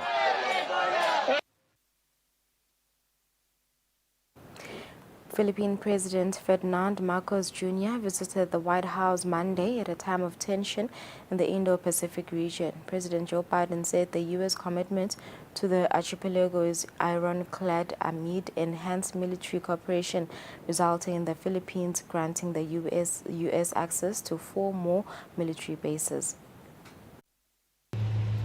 A meeting more than a decade in the making. The last time a Philippine president graced the White House was in 2012. Much has changed since then, and not just the men in charge. On Monday, Biden identified the greatest threat, obliquely, and inked a new defense cooperation agreement that will strengthen Philippine security and support military modernization. The United States also remains ironclad in our commitment to the defense of the Philippines, including the South China Sea, and we're going to continue to support the Philippines' military modernization goals. Philippine President Ferdinand Marcos Jr. said the archipelago nation has had a front-row seat to increased tensions in the South China Sea. There are also the geopolitical issues that have made the region where the Philippines is possibly, arguably, the most complicated geopolitical situation in the world right now. And so it is only natural that for the Philippines to look to its sole treaty partner in the world to strengthen and to redefine the relationship that we have and the roles that we play in the face of those rising tensions that we see now around the South China Sea and Asia-Pacific and Indo-Pacific regions. China has repeatedly harassed Philippine Navy and Coast Guard patrols and disagrees with Manila's approach. The key to peace and stability in the Asia-Pacific region lies in the fact that regional countries adhere to mutual trust, unity, and cooperation, and firmly hold the lifeline of their security in their own hands. We once again remind the relevant regional country that blindly catering to non-regional forces will not only fail to safeguard their own security, but will exacerbate tensions. Analysts say this reflects a shift in the relationship. It's been a dramatic turnaround over the last 8 months, a real quick pace of deepening and institutionalizing the defense relationship. Southeast Asia experts say this is not an either-or situation for the Philippines. Beijing recently sent its foreign minister to Manila to meet with his counterpart, indicating a strong partnership. I think the Philippines and this President Marcos is probably navigating those dual strategic or national interests. Security on one side, perhaps with the United States, trade and investment on the other side. China is the #1 trade partner for all of the countries in Southeast Asia, including the Philippines. The leaders' joint statement did not mention that Marcos was visiting the U.S. under diplomatic immunity, despite a 2012 U.S. contempt order against him over his father's estate, which was to be used to pay damages to human rights victims of martial law under the senior Marcos's rule. U.S. House of Representatives Speaker Kevin McCarthy said on Monday Israeli Prime Minister Benjamin Netanyahu should be invited to the White House for an official visit following months without an invitation from Washington. Kevin McCarthy takes to the lectern before Israel's Knesset, an honor accorded to few American politicians and only one other House Speaker in history. God bless Israel. God bless America, and God bless our special relationship for the next 75 years. As Israel celebrates its 75th anniversary, relations between Prime Minister Benjamin Netanyahu and American President Joe Biden are fraught. The most right-wing government in Israel's history is planning a controversial overhaul to the judicial system, drawing rare condemnation from Biden. The Israeli Prime Minister is usually invited to the White House soon after being elected, but it's been 5 months and Netanyahu still hasn't been. Republican McCarthy promised to have words with Democratic Biden. I know we've had a lot of different leaders coming to America. I expect the White House to invite the Prime Minister over for a meeting. Full of praise, Netanyahu framed McCarthy's visit as bipartisan. Israel, Kevin McCarthy, he has been a champion of the Israeli-American alliance. I think we have no better friend. You've brought with you a bipartisan delegation to express solidarity with Israel on its 75th anniversary. The visit came as Israeli MPs returned from a month-long break. An opposition politician says no progress has been made on the judicial overhaul, which would, for instance, allow the government to name Supreme Court judges. The law was put on hold after some of the biggest protests ever seen in Israel. The elections will take place 3 months after powerful earthquakes in Turkey's southeast killed tens of thousands and left millions homeless. Erdogan has been criticized for his handling of the disaster. A massive crowd gathered in one of Ankara's central squares to hear him speak. Recep Tayyip Erdogan showed no signs of the illness that forced him to take a break from campaigning midweek. The leader of the AKP lashed out at the opposition, with his party in danger of losing control of parliament, and at his main rival in the presidential race, Kemal Kılıçdaroğlu. In his speech, he repeatedly said, "Bye-bye, Kemal." Brothers and sisters, you will find nothing but lies in them. Do you know who is the greatest at lying? Bye-bye, Kemal. Kılıçdaroğlu was campaigning meanwhile in Izmir, in the west of the country. The secular leader is head of a 6-party alliance. He said the 14th of May vote was about rebuilding Turkey's democracy and economy. He said the country had to compete with the rest of the world and support people against the rise in prices. Polls show the economy is the top concern for Turks, with the official inflation rate touching 85% last year. The two presidential candidates are neck and neck in the polls. A runoff round on the 28th of May is likely in what is a major challenge to Erdogan's rule. With less than a week to go until King Charles and Queen Camilla's coronation, some fans are already setting out their decades and tents in front of Buckingham Palace. Hundreds of guardsmen, officers and band members have rehearsed the procession that will follow the new British monarch, King Charles III, on Coronation Day on the 6th of May. The procession will follow Charles and other royal family members from Westminster Abbey to Buckingham Palace next Saturday. The Major General who was down here inspecting us thought that it was a good kind of first run through as all the foot guards and House of Cavalry all together as one family, marching together, colours flying, drums blazing. I'm on Charles III's coronation. My grandfather was on the Queen's coronation, late Queen's coronation in '53, and his father was on George VI's coronation in '37. So 3 successive coronations. It's with joy that I bring this stone of destiny to this abbey. Some of the ceremonial has already taken place. A service was held at Westminster Abbey in London to welcome Scotland's Stone of Destiny after it arrived from Edinburgh Castle. It will be put in the coronation chair for the ceremony next Saturday before being returned to Scotland afterwards.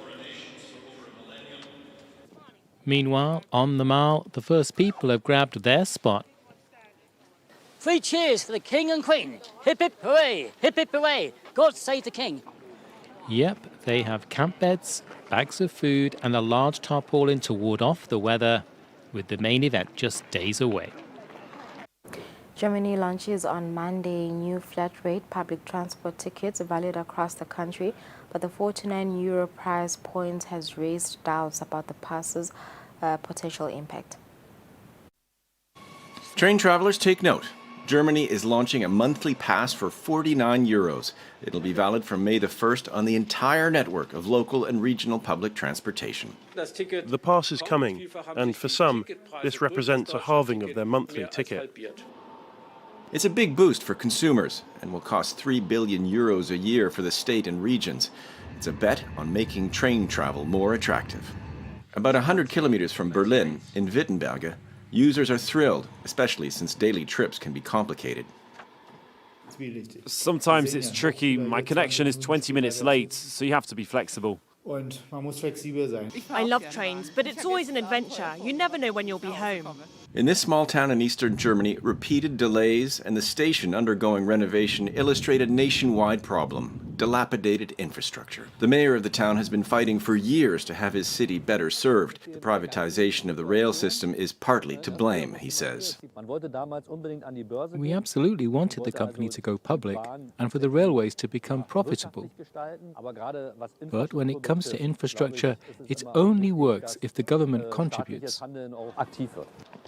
The €49 monthly pass is therefore just a step towards making Germans like train travel more, especially since Germany wants to double passenger traffic by 2030. Some lines will be able to be modernized quickly, but others will take more time. We need to increase capacity, but it will take us 5 to 10 years to bring everything up to standard. The government has committed to spending over €100 billion by 2030 so that the rail revolution becomes a reality in Germany. Cambodia is drawing up an action plan to clean up more than 1,100 incomplete buildings in the southern port city of Sihanoukville, left abandoned by Chinese investors more than 3 years ago as the COVID-19 pandemic erupted. 5 years ago, Chinese investors began turning this sleepy coastal city into a gambling mecca, rivaling Macau and Las Vegas. But that ended with a ban on online gambling and the COVID-19 pandemic. More than 200,000 Chinese workers had to return home. Casinos closed and partially built skyscrapers and condominium projects were abandoned, and one pro-government newspaper described the remaining skyline as a stark reminder of botched investments, mostly by Chinese nationals. Housing demand has also slumped, and Chantalak, like many private investors, is hoping for better times. Many Cambodians want the Chinese investor to return because the property prices are dreadful, and we want the Chinese business people to return to help the market to recover. Authorities are developing a plan for Sihanoukville. This includes tripling the local population to 1 million people by offering visa-friendly regimes for foreigners and tax breaks for Cambodia's expanding middle classes. A 2026 deadline to tear down or complete buildings under construction has also been mooted. David Totten is Managing Director of the investment company Emerging Markets Consulting. He says about half of the 1,000 abandoned projects have created legal issues regarding ownership. So a large proportion of those ownership may be in doubt. Legal entities that are the beneficial owners of those projects may no longer exist or be relatively inactive. There'll be a lot of challenges, therefore, in claiming those properties from previous owners. A Chinese-funded upgrade of the Ream Naval Base, about 30 kilometres east of Sihanoukville, is also underway, which has upset the United States. Washington insists Ream will be China's second foreign naval base after Djibouti. However, Beijing and Phnom Penh have dismissed those charges, saying it is purely a matter of Cambodian sovereignty and its facilities will be open for many nations. Not far from Ream, a tourist development known as Bay of Lights is being built on 934 hectares of reclaimed land by Chinese businessman Chen Zhi and is expected to be completed by 2028 at a cost of $16 billion. However, Harrison White, editor of the Cambodian Investment Review, says much more is planned and further construction could last until 2040. As the project goes along, we're expecting population growth with 160,000, as well as 330,000 jobs, as well as many more, maybe even 3 million more tourists that are going to visit the region. A Chinese-funded $2.5 billion expressway linking Phnom Penh with Sihanoukville has opened, and another is planned from the capital to the Vietnamese border, alongside a network of high-speed railways to be built as part of Beijing's Belt and Road Initiative. On Friday, Public Works Minister Sun Chantal said about 150 infrastructure projects worth about $30 billion had been prioritised. This is raising eyebrows, given Cambodia's GDP is just $27 billion. A non-profit in Maryland is giving current and former prisoners a chance at a better life by training them to become auto technicians. Alexis Austin is an auto technician, working at a luxury car dealership in Randallstown, Maryland. When I tell people I'm a mechanic, they're just amazed. Like, they never actually seen a woman get into a car like I do. Being in a male-dominated industry is something she never envisioned, especially as a former inmate. She was released from prison in May 2022. I literally was coming home from doing 5 years in prison with nothing. Her future looks brighter now, thanks to Vehicles for Change, a 24-year-old nonprofit that fixes donated cars and provides them to low-income families at low cost. It also has a program that offers current and former prisoners hands-on training to become auto technicians. Bring the RPM up a little bit. Students work on the donated cars as part of a paid internship. Our guys spend 4 months here. They train up, they take the student ASE exams, and then when they graduate, we're able to place them in with our employment partners throughout the region. All right, 3, 2, 1. The program also offers training using virtual reality, or VR technology. With this, you get the mindset before you get the hands-on. Which is the whole idea. What I love about it is how immersive the technology is. Being able to go into a headset and being able to be single focused on something, have it kind of gamified to make something fun is, I think, a great way to learn, especially when you're in an entry-level position. You want to test the fuses? Maurice Neal is a Vehicles for Change student. I learned about this program while in prison, and what it does, it trains you and prepares you to be in the workforce. More than 250 people have gone through the training program, with 95% having found jobs, the nonprofit says. James Makia is president of Exclusive Motorcars, a dealership that hired Austin.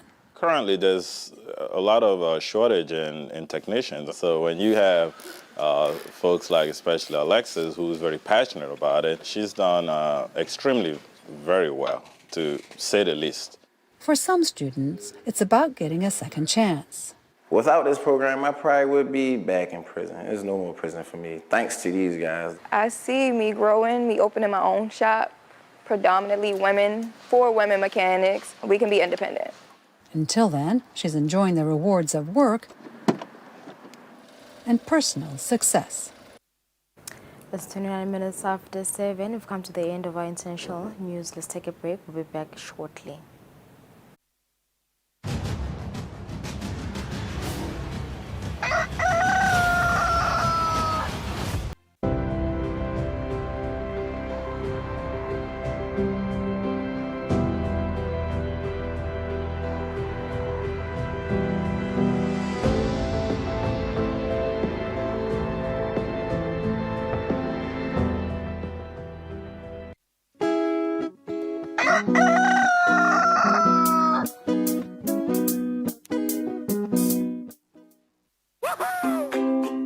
Pay your TV license quickly and easily with MTN Momo. Simply dial *007 *3 hash and select option 8 for TV license.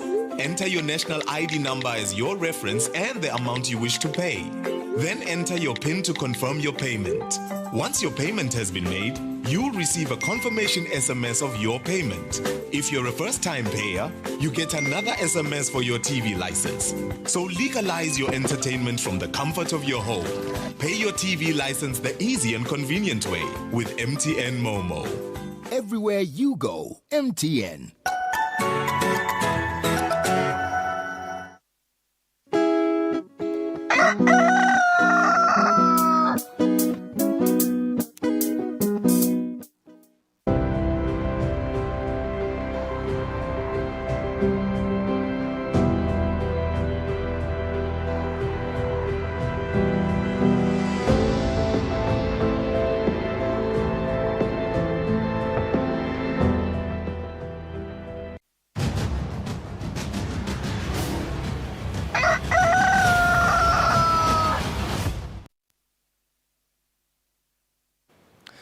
Minutes after 6. Welcome back. Thank you for staying with us. Sishiloge Maktalalhlelo ukuthi Mbuso Kametsa, who is the head of Stakeholder and Consumer Affairs at the Financial Services Regulatory Authority, will join us. He's here with us, Nyalo. He's going to talk to us about illegal schemes that have engulfed cishe nje umhlaba wonke. Lapho khona abantu sibabona balutheka ekutheni bahlanyele imali tabo kuma schemes lati presenta ngathi legitimate. Kanti-ke they are simply meant, or rather designed, to rob them of their hard-earned money. The latest cybercrime awareness stat cites that between April 2022 kuya March walonyaka, 4 million emalangeni has been lost through cybercrimes. Mr. Kametsa, sibakhulu ukusijoyina lo mhla ekuseni sikuvusele ehlelweni. Siyabonga mnethu sivusele umbukele ekhaya. Indzaba illegal schemes ngiyakhumbula ukuthi nikile around umnyaka wa 2020 nine central bank kwaba indzaba lenibenje present naba visible kakhulu ekutheni sensitize sive ngayo, but siyabona la ukuthi ngathi iyachubeka and ngathi seyibuye futhi nyalo it's at a heightened level. Uma ngathi nje ngibaya ngelwimi lwesingisi kungaba kusichazela nje mbukele emakhaya ukuthi ayivela illegal schemes, ngoba uma ngiyifunza le brochure lenifakile on your website iyaveta ukuthi they come in different forms. Sibonge nakumbukeli cishe vele ukuthi kunhlobo letinengi kukuganga nje vele lokuthi kunhlobo letinengi. Inhloso yako ukuthi kuhange bantu ukuthi bafake imali. Siyathi ukuthi khwale sikudayile nje lesiye esikhulu mengaku sithi kunema pyramid schemes, lokunye kuthiwa ama Ponzi scheme kucishe kuhambelane. Yes, bese kuba khona ke lokunye lokhanza ukuthi bathi noma ke ukhanze ukuthi kuhamba nema products thide kuthiwe dabe sesekunika lokuthide uyathengisa kodwa joinisa labanye abantu kunjani njani, vele kunhlobo njena. Kanti ke lokunye kuye kube nje umuntu lokhanza ukuthi uye aqhamuke athi ufuna ukuqala ibhizinisi, bantu ba invest nani nimethembe. Kanti lo muntu uyade ukuthi kukhona inhloso lanayo ukhanze ukuthi utawuthi asebentile asuke lapho antshontshe imali yebantu vele nje abantu labaningi ukhanza ukuthi babe sebalahlekelwa ke imali ngaleyo ndlela leyo. Betemthetho beluhlangothi laka cybercrime bakhulume nathi I think 2 weeks ago, but since ayindzaba ukuthi 4 million emalangeni has been lost through cybercrime from April eminyakeni lophelile kuya kuMarch, but since ake ba-categorize abathi most of that money ichamuka kubantu labadzala lokhanza ukuthi bayabarobha through kubashayela tincingo noma ke kuba lutha la tinkundleni tekuchumana. Engabe masibuka imali lenganga 4 million babegametse, that's a lot of money. Nawubuka lo ukuthi i-targeta ngathi the majority but laba ena imali letincane. Uma nisquantify lokho ukuthi vele imali tetshiwa kubani kakhulu athini lama findings enu? Empeleni nawukhuluma nge-cybercrime sikhuluma ngalobugebengu lovele lobenteka la kubongqondo mshini. Siyathi lokuthi bantu labaningi sebanema cellphone la smart usanga smart cellphones. Lokhanza ukuthi umuntu isikhathi esiningi usichitha aku Facebook, usichitha esiningi ku WhatsApp, kumbe nje ku internet uyabuka ku internet. Ngilapho la ukhanza ukuthi labantu badibana nato letinto leti. So ukhanza ukuthi sekuqhamuka i-message leta uthi na ufaka imali lengaka utawuthola imali lengaka. Vele kuganga lokuvamile kulamalanga nasibuka nje emuva thine kusuka ngesikhathi sa COVID vele kube khona lezi zinga lenyukako ngala ku cybercrime lokuyingoti kakhulu ngalokuthi bantu bathanze kutshala imali basebenzisa labo ngqondo mshina babo lama cellphone batshala intweni lebatibone ku Facebook. Ngilokuthi imvamisa yalabantu lebaba invite ukuthi abafake le mali kuba abantu lokhanza ukuthi abatiwane kusibakuphi kuba nje usubone na iwebsite yomuntu yinhle vele ikhomba ukuthi sowuzufake nabo ufakazi ukuthi naye wayithola lo munye kunjani nawe sowuthi hayi nama sengifake kanzi lo muntu awumati noma uliswati noma usengilandi noma ukuphi nje na uyathumela nje imali yakho ukhanze ukuthi ayena ngotasunazo uyavula leyo website lowefika kuyo ukhanze ukuthi ayisavuleki sekunjani seyinkinga ke lapho. Ngiyafuna singene ku caution babehlanze ngoba siyadlula ukuthi niphinde nibe nawo ama measures le lapho khona ni sensitizer sive ekutheni this is the exercise caution towards responding endzabeni lefana nalena. Usakhuluma nje ukuthi most of the time labantu labakubabantu lesingabadi. I'm reminded of indzaba lengdzaba mlonyeni njenyalo la Africa indzaba ya Thabo Bester South Africa, the serial rapist and murderer. He was luring all his victims on social media. Wakha fake profile lekhombisa ukuthi rich wathengisa ama fake properties waba netimali leti fake lalutha abantu ngabo, and so wacommita onke lama crimes lawo. Sengibuka nje lo ukuthi the ripple effect yako is not just ukuthi bangakwebela imali, it can go ekutheni ugcine so traffic wakona nawe sekuphinze kunema murderers nema rape cases laseTulu.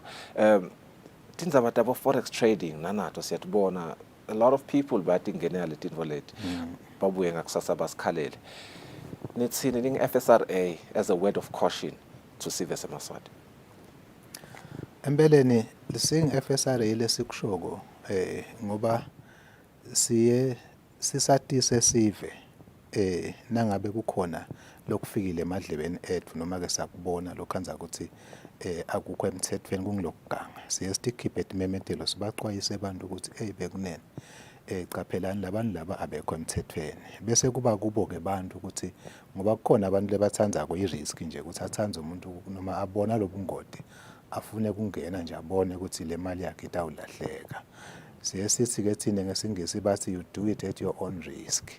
Sese i-FSRA so kutshelile ukuthi cha lokubungoti lesikhuthata ukuthi ngoba phela kunenge letinto lokunya njena nje osikhuluma nje ukhanza ukuthi asikwadi kuyachubeka la ngaphandle abantu bayashushumbisa benda njani utawuva mzukwana sekulahleka imali ukuthi hawu bekune scheme lana lesambe isikhathi leside soloko abantu bafaka imali sizinjena abantu abakubalekele lokho nabatawutshala imali tabo kukahle ukuthi kunetindlela letatiwako letijwayelekile tekutshala imali. Kwekuqala njena nawutshala imali yakho musa kuyifaka ndzawonye. Okay. Yabona. Ngoba kanza ukuthi lo munye nje upensionelwe. Uthathe yonke le mali yakhe yepension. Wayifaka nje kuna scheme lesitene umuntu wathi hayi lana kunentalo leningi. Wayifaka yonke wayithi hodle le mali yakhe. Yes. That's nase ilahleka le mali ihambe umfula uhambe nayo yonke. Yeah. Kanzi umthetho wekuinvesta uthi ufaka lapha ufake lapha ufake lapha ufake lapha kuthi nangabe kungahambi kahle kulenye indzawo ukhanze ukuthi uyaphumelela. So nakuleti scheme ke ukhanza ukuthi umuntu uzawuboleka imali kuhlupheke abantwana ekhaya ukuthi njena uthemba ukuthi hawu ngidayitfola sengivile bani uyitfolile kanti lento sekutawuka nawe kuhambe nemali yakho. Yeah. So ke siyaxwayisa nje ukuthi bantu abakuqaphele hlolisisa kuqala utenetise ukuthi vele labantu labathi angifake imali bantu lengibatiko sengibabonile basebenta bantu lebasemthethweni ngoba lokuthi nje lo muntu akekho emthethweni kuyi red flag nje wabona lokho. Yeah. Noma ngakutshela ukuthi yena silicense eRussia silicense eNgilandi silicense eAmerica lokuthi akalicense la kangwane kuyi red flag nje kona lokho. Okay.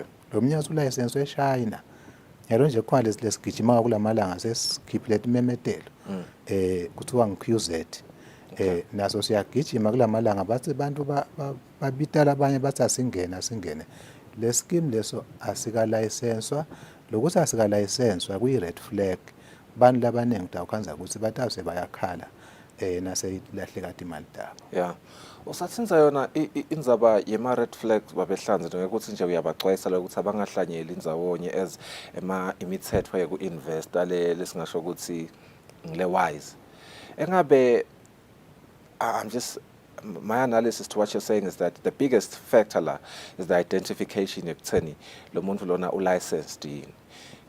Lo phawu lokuthi lo muntu vele ulicensed yini lesingathi mina nje ngisifiso ngwanqumala. Uyafika wona uthi angihlanyela imali yami. Angifune kubona le license physically. Ngidawubona ngalo ukuthi cha ngingamthemba lo muntu. Empeleni lokulicenswa ngilokunya kulokunengi. Kwekuqala nje lokuthi ulicensiwe kusho ukuthi kukhona uyatiwa emthethweni lo muntu yabona. Asiqale lapho ngoba phela nesigebengu siyayithatha ilicense nazo kanti lo muntu unenhloso lethithile ngemuva. Kodwa ke siqale lapho la kutheni lo muntu ulandzele umthetho yabona wa license. Number 2 so uyabuka ukuthi lo muntu vele asebenta limuva lakhe lithini yabona. Ngidawubekisa ngqa kuleti ngapha lo khanza ukuthi sesawudibonile emalanga tiyasebenta so ngatethemba leto tingaphana ukuthi cha noma ngifaka imali yami noma inzuzo ingeke ibe nganani kodwa bantu lengisebente ngababona lengihleti la ngababona basebenta basebenta bathatha imali tebantu batitalisa benda lokwa nalokwa. Kwesithathu babude labantu ukuthi le mali lenithi nje nangidawufaka 500 bese ngithola 7000 iphumaphi. Yeah. Itawudaliseka kanjani le mali ukuthi nje ngafaka 500 namuhla vile letako sengithola 7000 funa ukuthi ibuthe lo mbuto lo. Yeah. Ngoba noma ngabe lo muntu uyifaka esitolo unesitolo unesupermarket ngeke kwendeke ukuthi 500 sangaba ngi7000 ngelifikile linye.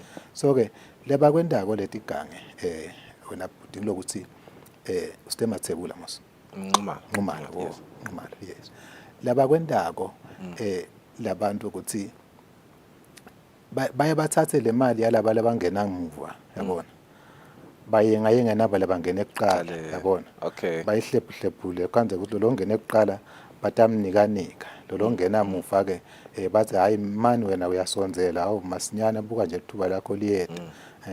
Bese kuthi ngekuphela laba labangenayo ngoba phela yonke business ayihlali igeleta abantu kunesigaba lapho ukhanza ukuthi ibusiness seyiyehla abantu sebancane labangenako kufuna bese uqhamba indlela letinje kwazi kwancipha labantu labangenako iyawa ke yonke lento. Nayiwa ke yonke lento ke wena ke ulakhathi ke na ufakile solugathe ukuthi cha ngidawuhola bathi vele ngidayithola basi ngidayithola. Yeah. Hawu lapho ushona kanjani. So ke vele bantu ufuna ukuthi bathi sebenzise letindlela nje letisemthethweni letatiwako letikuhlakanipha na utshala imali yakho babukisise ukuthi vele ngitshala khona kuphephe kanganani imali yami ngiyifaka indzawonye imali yami ngiyihlukanisa ngiyifaka lapha nalapha ngoba intalo phela vele atilingani. Yeah. Wegametso sathinza indzaba ukuthi bantfu abangatfonswa ukuthi engcenye balothwa ukuthi le mali noyihlanyela isheshe ibuye seyidale kakhulu, and I suppose ngikubonile nakule brochure under invest wisely ungaluthwa ukuthi you'll get your returns really quickly ngoba naloko kuyi red flag nikubeka kuba sobala. Ngirelate to this new phenomenon lesekhona. It may be a little bit out of topic, but nakhona I think with your insights ngaba khwale advice letawusita sive lesiningi kuna na indzaba yekubheja kulamalanga lekhona, especially online. Abantu sebaphumile ama-casino sebabheja online lamalanga nje badlala indiza. Uthole ukuthi sawukhona munye losawinile maybe ngalo 50 rand wakha 5,000 munye. Sekunale cohort ke lekungathi nje labanye bang 50 out of 51 1 nabo sebathembe kuleli themba lokuthi lona uwinile sebahlanyela le mali and people are going broke babehlanze. I mean babegametse engabe intfo lenti tiyangena in undernini lekuthi inti monitor intfo leti ngoba mina nje ngikubuka vele as a form of investment anyway ngoba you are lured into investing your money under the guise of ukuthi it's going to make quick returns. But what I'm learning nje observe, I'm conducting an eye test. People are losing a lot of money. Yes, uqinisile Nxumalo. Kugembula nje. Usuke ugembula. Kugembula ke vele labanengi kubaphuyisile. Kugembula nje. Ngoba kugembula kuku-investor kulona lo qalele business yokugembula. Uinvestile ngoba naye ufuna kwenda profit. License lo mloyo. License kunelibandla le license labagembula kangwane ngathi li under iministry lika tourism. Yeah. So lilapho lelibandla lelilona li license labantu abagembulako. Kodwa ke kugembula nje funa sikwathi lokuthi na ugembula nje vele usengodini ngoba kokuqala kugembula bathi ngesingisi ku addictive. Yeah. Uye usingeke uyinakanye uthi haya ngiyibuyisele le mali. Kanti kuseyihamba yonke. Uphindze uthi hayi nale ndiza nje lokhuluma ngayo uye usinawo ibona indiza uthi hayi mali yacishe yahlala khona le ndiza. Ngase ngiphinde ngibuyele ngimbitha ndiza. So ke vele kugembula nalokuthi ke laba labagembulisako bayati bona ukuthi le mishina bayendeni kuze bona batokhona kwenda profit. So ke lokugembula vele usuke nje uthatha ichance. Vele ingodi nje kugembula asikukhuthati. The reason why ngiye lapho nguve uthi indzaba ukuthi abantu baboyibuka indzaba ye risk ngakhumbula lo ukuthi ngala gambleni baye bakhulume ukuthi no risk no reward. Because most of the time le risk ivele ngathi bese sayiwela kakhulu ngala ka risk than ngale ka reward.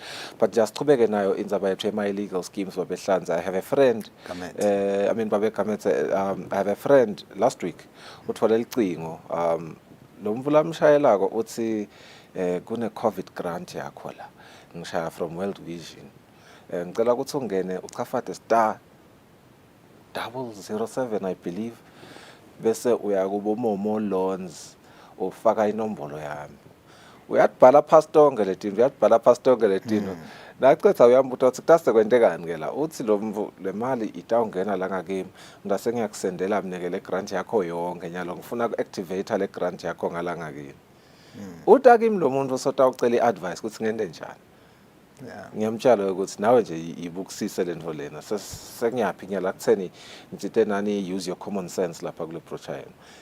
Engabe tigameko letfana leti tinfo letikhona vele lendila nato nisabuka lenzaba leti. Tinfo letikhona kakhulu Nxumalo, tinfo letikhona ikakhulu kade ukhuluma nje ngalento tetincingo ukuthi umuntu ushayelwa nomthole i-SMS letawuthi kune grant yakho kunemali yakho kuphi kuze uyithole endawo ukuthi lokho into lekhona abantu nje nalesingacishe siphendule ngayo leyo ukuthi asikubalekele noma ngabe yini lokutawuqhamuka kuqhamuke ngelucingo ukuthi letha imininingwane yakho. Okay. Lokutawuqhamuka nje ucingweni ukuthi faka i-account number, faka ligama lakho, faka i-ID. Ungafane nangabe uyayithola le message noma lo muntu uyakushayela uthi sishala ka usitenguphi ka World Vision. Yeah, what's ka World Vision? Yasilutha. Nangabe lo muntu uyakushayela hamba uyele ka World Vision uthi wo ningishayele niyaba ka World Vision sengilethele le information utovakele ka World Vision vele kuthi batawuthi kukhona into lenjalo. Batakutshela futhi nangabe cha kude icingo lebake balishaya. So utawubona ukuthi ngicishe ngangena enkingeni. So ke umuntu lotakushayela nje asifaka ini thumela imali awumathi nalomuntu noma ke sokuthi ushaya enkaphaneni lethithe sike saba nesigaba lapha ukanye bekune scheme lana sisebenzisa emagama etinkaphani. Yabona sisebenzisa emagama etinkaphani nje kube vele kwentela ukuthi batobona abantu ukuthi cha vele le nkaphani ngiyombamba angifake le mali yayo nako lokho kubungoti shayela le nkaphani ukude ngaloko lokubona la kumabona kuze ngaphambi nje ukuthi bese sowungafaka imali yakho. Noma uye nangabe kududana uyobuta kusina kule ngubani kukhangisa vele kuhamba njani kuliciniso yini. Bekametse, it is July 6, 2020. Nikhokha joint public statement with the Central Bank of Eswatini regarding our pyramid schemes. Ni sensitizer sivesa kangwane. That's 2020 July 6. 11 April 2023 nikhokha lesinye as FSRA. To me, as a journalist, okay, the problem is still there. But I just want to know, uma nikhokha ngalo July 6, 2020, coming to 2023, do you see bantu basensitizeka noma sithi angathi basensitizeka but ithatha le deluleko tenu le nombolo te bantu laba participate kule tinfo leti tiyehla noma tiyenyuka ngoba nje my fear is with the way lesesikhona ngakhona la tingcingweni lesasihlala ngakhona la tingcingweni ngeminyaka kuyakhula lelizinga lesihlala ngakhona la tingcingweni. My fear is that sita participate kakhulu kule tinfo leti, and I believe your interventions will have to be more rigorous vele ekutheni bantu bafundziswe. Empeleni nangakuchazela Ncumalo ukuthi kule department nemitamo lendiwa nge-FSRA yabambisana ne-Central Bank kukhona labevako kukhona futhi labeva ungazuthi hayi nina FSRA nifuna kusiphuyisa. Labanye baze bashaya incingo bathi hey bantu bahamba ngetigadla tetimoto lapha niphe ukuthi nine lento ayikho emthethweni kunjani njani bese lingashoni ilanga sowuva kuyakhala scheme sesihambe nemali yabo sekunjani njani vele asinganhlanye kodwa ke le office la ka FSRA nibambene Central Bank liyetama ngindlela ukuthi vele likhutsate noma ke lisensitize lokuthi asesitshale imali ngendlela lengiyo. Bantu banako lokuthi bacabanga ukuthi kunemali nje lengafanele iqhamuke nje yamahhala. Ngibekise nga500 besithola 7000. Kanti ukuthi une scheme nje siyahamba la ku WhatsApp sisifaka 500 lasuthola 7000. Uthi butelo ukuthi le mali itabi iqhamuke phi? Imali yamahhala phela leyo. Imali yamahhala. Kuthi ungafaka imali encane thole so lokho bantu kuyabahuha kakhulu bathi khanda ungazi ukuthi uyathi vele nathuba lekunjinga lokufisa kunjinga masinyane ngiko lokwenda ukuthi silahlekelwe imali kanti konke kunjinga akude nje ngikubonakala ukuthi usebenzele kuphi uinvest iminyaka lengaka njalo kukhule kahle hayi kuthi nje sengithola i-jackpot ngiyoke le jackpot nalo gambula bantu bafakwa ngiloko ukuthi umuntu afune kunjinga masinyane njena cabanga ukuthi ngidawufaka lo 500 lapha kule ndiza ngayo hayi ngilapha indiza ihambe nemali yonke. Bekametse, always lovely having you lapha ehlelweni ku provide my insights akho nelovisi la ka FSRA nekusebenzele nendako nemjolo kangwani Central Bank of Eswatini. Siyabonga kakhulu isikhathi sakho. Siyabonga Ncumalo, sibonga kumbukela. That was Babe Kametse. He is the head of consumer and stakeholder affairs and lehovisi la ka FSRA. Uyaxwayisa nje sivesa kangwane ngetindzaba tema illegal schemes. Indzaba nje la itsinza kakhulu ukuthi bantu abanga invest inzawonye lokho abakucaphelisise, and they should run away from naba bantu laba sishayela etingcingweni bakutshela ukuthi sihlanyela imali takho.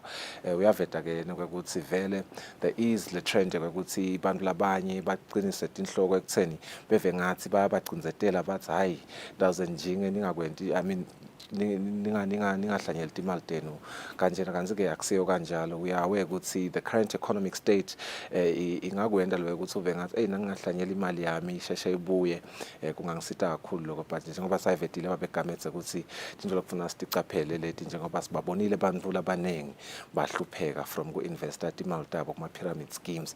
Kanti-ke njengoba besivetile ukuthi stat saka cybercrime lesingasi nje it's the latest stat seveta ukuthi from April umnyaka wa 2022 kuta ku March 2023 4 million emalangeni has been lost from civis eMaswati through the cybercrime neku-investa imali tabo ngetincingo bangathi ukuthi bati-investa kuphi. Lokho ke siva sikucaphele kakhulu. Sibahlole emakethe uma sibuya we wrap up the show with Lulu.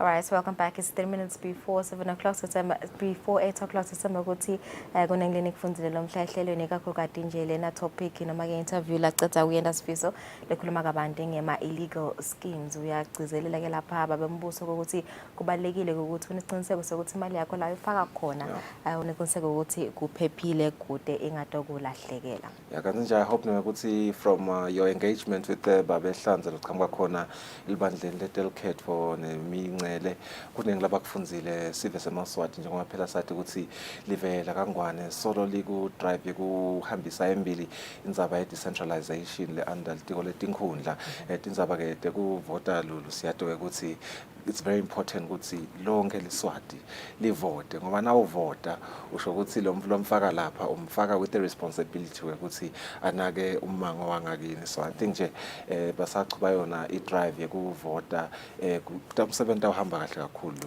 basaqhubeka nale awareness kutahamba kahle. All right, thank you so much for joining us today. Kanti mawusanza kuzivulela ngakhathate usangakhona ukusibukela na YouTube. Have a beautiful day. We'll see you tomorrow. Nsale kahle.